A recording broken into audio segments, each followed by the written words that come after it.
Toutes les entreprises sont régies par des principes similaires. D'abord, trouver les ressources adéquates, compétences, technologies ou encore matières premières et composants. Ensuite, organiser ces dernières de façon adaptée. Enfin, établir des contrats, que ce soit avec des employés ou des fournisseurs, de sorte à apporter aux consommateurs les produits ou services. Internet a modifié la donne, en réduisant les coûts liés à la recherche des ressources, les coûts liés à l'organisation de celles-ci et les coûts liés à la mise en œuvre des contrats.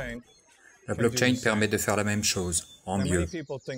Aujourd'hui, beaucoup d'entre nous assimilent blockchain et Bitcoin, une crypto-monnaie. Ce qui est une erreur dans la mesure où c'est le Bitcoin qui utilise la technologie blockchain et non le contraire. Et c'est de cette technologie dont il est question ici. La blockchain est simplement un véhicule qui permet à toutes sortes d'entreprises de fonctionner mieux, plus vite et de manière plus sécurisée. Concrètement, comment ça marche?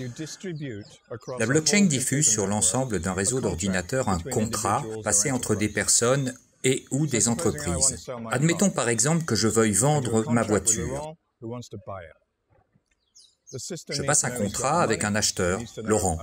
Le système va alors simplement vérifier que Laurent a l'argent, que moi j'ai le véhicule, que je suis bien Mick et que Laurent est bien celui qu'il dit être. Rien d'autre. La blockchain va vérifier ces éléments très rapidement. Je ne vais pas aborder en détail la question du cryptage des données. En quelques mots, la blockchain est une technologie très sécurisée et respectueuse de la vie privée, beaucoup plus que la plupart des technologies que nous utilisons habituellement. Toutes les entreprises pourraient en tirer profit, pas uniquement celles des secteurs bancaires et de la finance. Pensez simplement aux contrats que vous passez avec vos fournisseurs. Les musiciens, par exemple, s'y intéressent comme un moyen de protéger leurs œuvres. C'est également un moyen pour les particuliers de prouver leur identité, d'établir l'équivalent d'un titre de propriété et d'effectuer des transactions bilatérales sécurisées avec d'autres personnes. Les banques et les intermédiaires financiers s'intéressent de très près à la blockchain. Ces institutions utilisent toutes un système de compensation et ce système induit pour le client des délais et des frais. Si par exemple je vends des actions, la transaction est immédiate, mais sa validation prend quelques jours et mon compte ne sera crédité qu'après ce délai de traitement.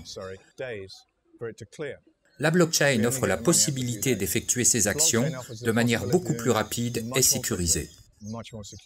C'est la raison pour laquelle les plus grandes banques mondiales, réunies au sein du consortium 3R, développent actuellement une technologie similaire.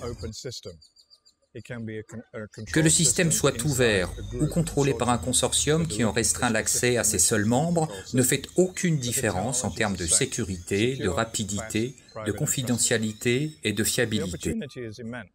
Les possibilités liées à la blockchain sont immenses. Personne ne parle d'Amazon, Uber ou Facebook comme d'entreprises basées sur l'Internet Protocol, IP. Les gens en parlent comme du plus gros site de vente en ligne, de la plus importante compagnie de taxi ou du plus large réseau social. Il se trouve simplement que toutes trois utilisent la technologie IP. L'enjeu pour les entrepreneurs est de faire de même. Non pas de construire une entreprise blockchain, mais une entreprise au service des consommateurs reposant sur cette technologie et leur apportant ce qu'ils demandent de façon sécurisée, rapide et respectueuse des données privées. C'est le véritable challenge.